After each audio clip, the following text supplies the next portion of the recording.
এই পৃথিবীর জীবনে আপনি কখনো সমস্যা ছাড়া থাকতে পারবেন না। আল্লাহর কাছাকাছি মানুষদের জীবনী পড়লে আপনি দেখবেন তাদের জীবন ছিল সমস্যায় পরিপূর্ণ।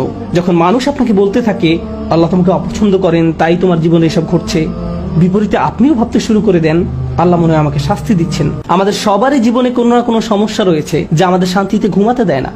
আর আমরা ভাবতে থাকি ওহ ভাই, যদি এই সমস্যাটা চলে যেত অনেক ভালো থাকতাম। কিন্তু জানেন কি হয়? যদি এই সমস্যাটা চলে যায়, পরবর্তীতে আরেকটা এসে হাজির হয়। আর যখন নতুন সমস্যা এসে দেখা দেয়, আপনি ভাবেন পূর্বের সমস্যাটা আরো সহজ ছিল।